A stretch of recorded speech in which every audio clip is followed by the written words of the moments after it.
ክርስቲያኖች ተሰደው ሲመጡ ተቀበልናቸው ይላል ርዕሱ። ኡስታዝ አህመዲን ጀበል የጻፈው ርዕስ ክርስቲያኖች ተሰደው ሲመጡ ተቀበልናቸው። በጣም ድንቅ ርዕስ ነው የመረጠው። ማን ተሰደው አለ? ክርስቲያኖች። እነማን ተቀበልናቸው? እኛ ኢትዮጵያውያን። እንዴት ደስ ይላል! ክርስቲያኖች ተሰደው ሲመጡ ተቀበልናቸው እና በአህመዲን ጀበል ካለ በኋላ እኛ ኢትዮጵያውያን ከጥንት ጀምሮ የተለያዩ እምነት ተከታዮች ነበርን። ከመካከለኛው ምስራቅ በቅድሚያ የአይሁድ እምነት ተከታዮች፣ ያው እዚህ ጋር መካከለኛው ምስራቅ ወይም ቅርብ ምስራቅ ልንለው እንችላለን። የአይሁድ እምነት ተከታዮች ወደኛ ተሰደው ሲመጡ በእንግድነት ተቀበልናቸው። እውነት ነው። አያችሁ፣ የአይሁድ እምነት ይከተሉ የነበሩ ሰዎች ወደ ኢትዮጵያ ተሰደው ሲመጡ ተቀበልናቸው። እነርሱም እምነቱን መስበክ ጀመሩ። ከኛም ውስጥ ጥቂቶች ተቀበልናቸው። 100% እውነት። አይሁዶች ተሰደው ወደ ኢትዮጵያ መጡ። የመጡትን አይሁዶች ተቀበልናቸው።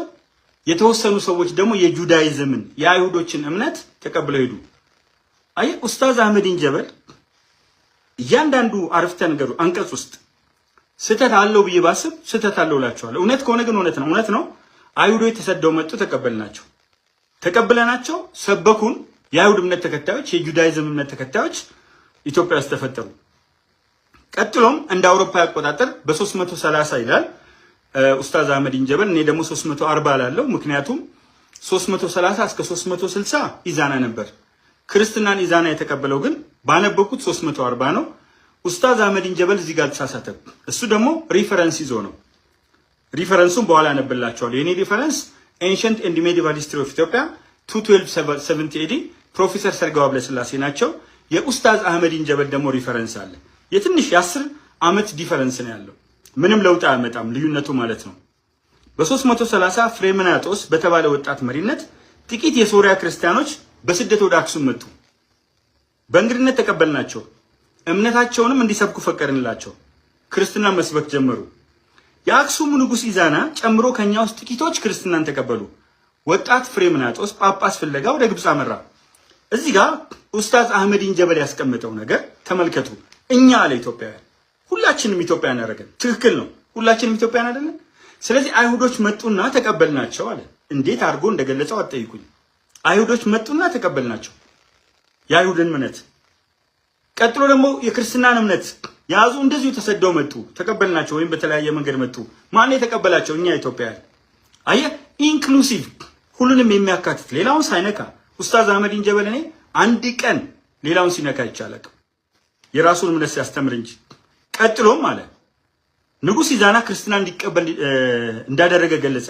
ንጉሱ ክርስትናን ማስቀበል ከቻልክ ጳጳስ እናደርግ ብለው አባ ሰላማ ብለው ቀቡት። ፋዘር ኦፍ ፒስ የሚለው ነው ወደ አማርኛ ሲመለስ።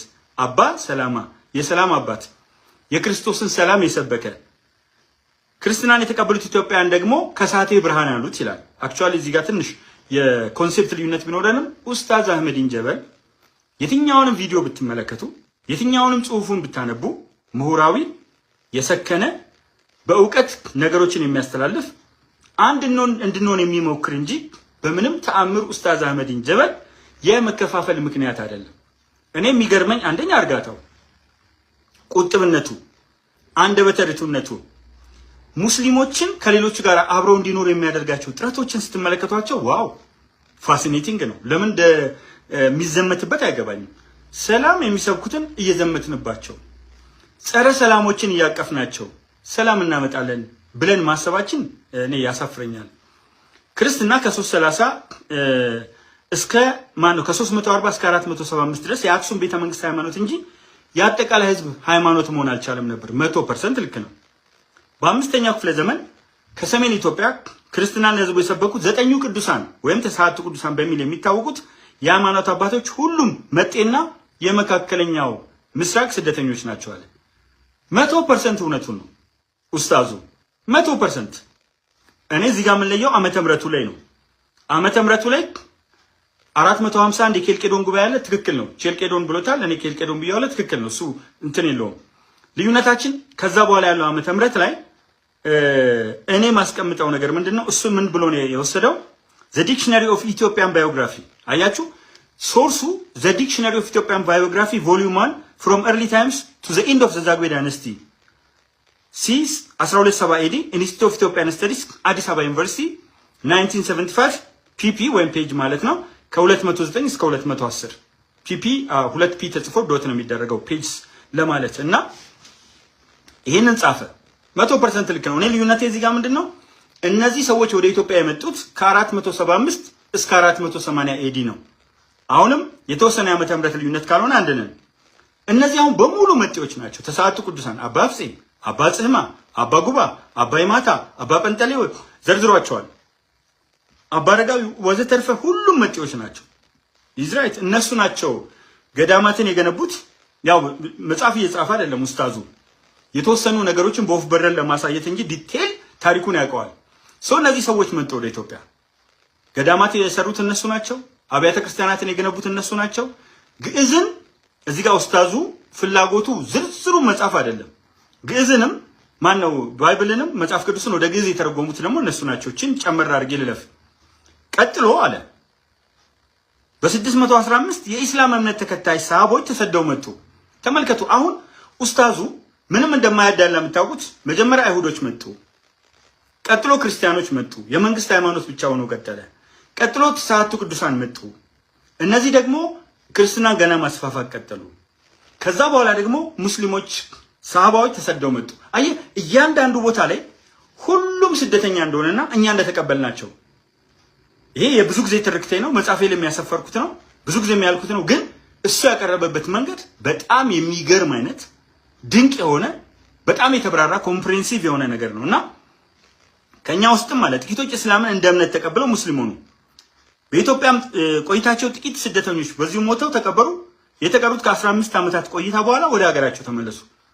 አሁን እዚህ ጋር ወደ ሀገራቸው ተመለሱ ያለበት ጊዜ በ624 ዓመተ ምህረት ነብዩ መሐመድ ሰለላሁ ዐለይሂ ወሰለም በድል ጦርነት ላይ ካሸነፉ በኋላ በድል አድራጊነት ወደ መካ ሲመለሱ የነብዩ መሐመድ ልጅ ሩቅያን ጨምሮ ሌሎቹ ተመልሰው ሄዱ። ምንም ስተት የለውም። እቺም ማብራሪያ ከሂስትሪ ትንሽ ጨመርኳት። ክርስትና እንደ አውሮፓውያን አቆጣጠር በ330 ወደ አክሱም ሲገባ ኢስላም ደግሞ ወደ ክርስትና ክርስትና ወደ አክሱም ከገባ ከ285 ዓመታት በኋላ በ615 ነበር የገባው። ከዛ በኋላ እኛ ኢትዮጵያውያን በተለያየ ጊዜ ከተቀበልናቸው ሃይማኖቶች ምክንያት እምነታችን የተለያየ ሆነ። ከፊሉ አይሁድ፣ ከፊሉ ክርስቲያን፣ ከፊሉ ሙስሊም ሆነ። 100% ፐርፌክት። በጣም ይገርመኛል። ከዛ በኋላ እኛ ኢትዮጵያውያን አለና ቀጥሎም በ16ኛው መቶ ክፍለ ዘመን ካቶሊኮች መጥተዋል።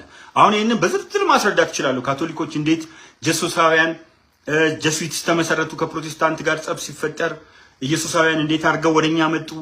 በኢግናቲየስ ሎዮላ አማካይነት ነበር የተመሰረተው። ከዛ እነማን መጡ፣ ምን አለ ዘካቶሊክ ዲኬድ ብዙ እሱ ሂስቶሪካል ነው። ግን ወንድሜ ኡስታዝ አህመዲን ጀበል ወደ ጻፈው ልመለስ። ከዛ በኋላ እኛ ኢትዮጵያውያን በተለያየ ጊዜ ተቀበልናቸው። እውነት እኮ ነው። አይሁድነትን ተቀበልን፣ የአይሁድ እምነትን፣ የክርስትናን እምነት ተቀበልን፣ የእስልምናን እምነት ተቀበልን። ቀጥሎም በ19ኛው ክፍለ ዘመን መጀመሪያ የፕሮቴስታንት እምነት ተከታዮች ወደ ኢትዮጵያ መጡ። አያችሁ፣ አሁን መጀመሪያ አይሁድ እምነት መጣ፣ ቀጥሎ ክርስትና መጣ፣ ቀጥሎ እስልምና መጣ፣ ቀጥሎ ካቶሊክ መጣ፣ ፕሮቴስታንት መጣ። እንዲህ ያለን እኛ ኢትዮጵያውያን የተለያየ እምነት ተቀበልን እና ኢትዮጵያውያን ፈቀድንላቸው አለ እንዲገቡ እንዲሰብኩ ፈቀድንላቸው። አያችሁ ሀገር የጋራን። ይሄ እኮ ነው አካታች ትርክት። ይሄ ነው የወል ትርክት። ከላይ በተጠቀሰው መልኩ በመጤ ስደተኞች የተሰበከውን ያለ አጭር ናት። ይቀጥላል። ትንሽ ላንብባትና ልጨርስ። በመጤ ስደተኞች የተሰበከውን እምነት እየተከተል ዘለቀን። ነገር ግን ከኛ መካከል በመጤ ስደተኞች የተሰበከው የአንዱ እምነት ከፊል ሰባኪዎች ሌሎች እንጂ እኛ መጤ አይደለንም የሚል እይታ ያዙ። በእርግጥ መጤዎቹ እምነቱን ያመጡልን እንጂ እኛ የተቀበልነው ኢትዮጵያውያን አይደለንም። ከእምነቶቹ መምጣት በፊት ሀገርና ሕዝብ ነበሩ።